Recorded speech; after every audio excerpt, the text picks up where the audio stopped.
Elections in India are big scam. India में 19 अप्रैल से लेकर 1 जून तक इलेक्शंस होने वाले हैं। ये इलेक्शंस लिटरली हमारे देश का फ्यूचर डिसाइड करेंगे। लेकिन क्या हम सही मायने में इसका मतलब समझते हैं? क्या हम जानते हैं कि किस पार्टी को वोट देने से हमारे देश के युवाओं का, गरीबों का, किसानों का, अर्थव्यवस्था का फ्यूचर बेटर होगा? नहीं। अगला प्रधानमंत्री किसको देखना चाहते हो? राहुल गांधी?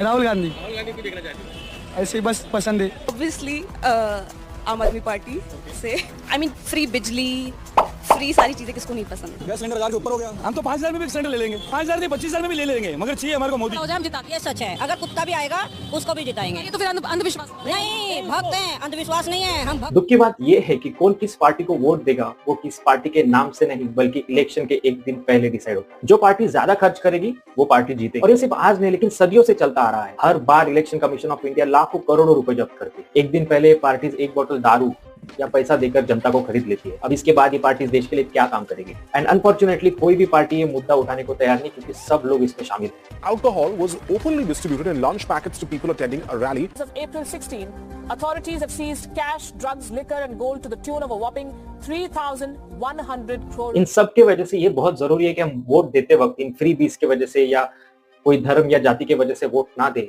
बल्कि उस पार्टी के विजन के वजह से दे। क्या वो पार्टीज इन विजन की तरफ काम कर रही है? क्या वो parties Indian economy, infrastructure development की तरफ ध्यान दे रही है? ये सब बातों को ध्यान में रखते हुए दे। अब आपको एक क्वेश्चन होगा कि ये सारी बातें, पॉलिटिकल विजन्स जनता तक कैसे पहुंचती है? तो ये सारी बातें, ये सारी विजन्स पॉलिटिकल पार्टी इलेक्शन से पहले अपने मैनिफेस्टो में अपडेट करती है और वो मैनिफेस्टो इलेक्शन से पहले रिलीज करती है। तो हम जानेंगे आज इंडिया के सबसे बड़ी दो पार्टीज ने अपने मैनिफेस्टो में क्या रिलीज किया है। अगर आपने इन मैनिफेस्टोस को पढ़ा होगा तो आपको ये समझ में आएगा कि इन दोनों के मैनिफेस्टोस में बहुत सारी सिमिलरिटीज है, जैसे कि defence, national security, terrorism, foreign policy, reforms, judicial reforms, agriculture and minimum wage, higher education, job creation, free ration and health care. ये तो हो गई इन दोनों पार्टीज की सिमिलरिटीज। लेकिन अगर सही मायने में इन दोनों पार्टीज का विजन देखना है तो चलो देखते हैं इन दोनों पार्टीज के मैनिफेस्टो में क्या डिफरेंसेस है। सबसे पहले बात करते हैं मणिपुर वायलेंस के बारे में। बीजेपी ने मणिपुर का ऐसा कोई जिक्र नहीं किया है, जबकि कांग्रेस ने अपने मैनिफेस्टो में कहा कि भाजपा सरकार की घोर उपेक्षा के कारण मणिपुर में स्थिति बद से बदतर हो गई है। कांग्रेस वर्तमान राज्य सरकार को तुरंत हटाएगी और समुदाय के बीच घावों को भरेगी।